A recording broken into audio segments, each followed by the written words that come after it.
Last week we have already discussed this term, that is chemical equation. So you all know that a chemical equation is a shorthand form representing the result of a chemical change. Now this chemical equation, it may be balanced or it may not be. Now let us take one example. For example, mercuric oxide on heating decomposes to give mercury and oxygen. 2HgO, it gives 2Hg plus O2. Now let us find out that whether this equation is balanced or not. So in order to find out this, we write the atoms of all the elements of the reactant side on the left hand side, and we write all the atoms of all the elements of product on the right hand side like this. Here 2HgO, it means this 2 will go for mercury as well as for oxygen.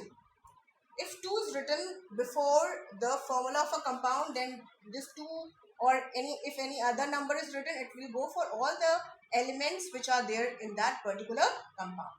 So here how many atoms of mercury are there? 2 atoms of mercury. Then this 2 will go for oxygen. So how many atoms of oxygen are there this side? 2 atoms of oxygen. Similarly, on the product side, how many atoms of mercury are present here? 2 atoms of mercury. And how many atoms of oxygen are there in one molecule of oxygen? 2 atoms of oxygen. So now we are going to compare the atoms of both the side. So here you can see 2 atoms of mercury. On the other side also 2 atoms of mercury. This side 2 atoms of oxygen are present. Similarly, other side also 2 atoms of oxygen are present. So therefore, this particular equation is a balanced equation. So now you can define that what is a balanced equation. Balanced equation is one in which the number of atoms of each element of the reactant side is equal to the number of atoms of each element of the product side. So that particular equation is known as a balanced equation. Now let us take one more example. Now zinc reacts with hydrochloric acid to form zinc chloride and hydrogen. Similarly, as we have done the first equation, we are going to write the number of atoms on both the side. So here in this case, how many atoms of zinc is present? 1 atom. How many atoms of hydrogen are present here? 1 atom of hydrogen is present, because if no number is means any number is not written here before the compound, then we take it as 1. How many atoms of chlorine are present here? Only 1 atom is present, so 1 atom of chlorine. Similarly, we will write the number of atoms on the product side also. So Zn, how many atoms are there? 1 atom of zinc is present here in this case. Cl2, so this 2 will go for Cl only. So how many atoms of chlorine are present here? 2 atoms of chlorine. And how many atoms of hydrogen are present on the product side is again 2. So now let us compare the number of atom.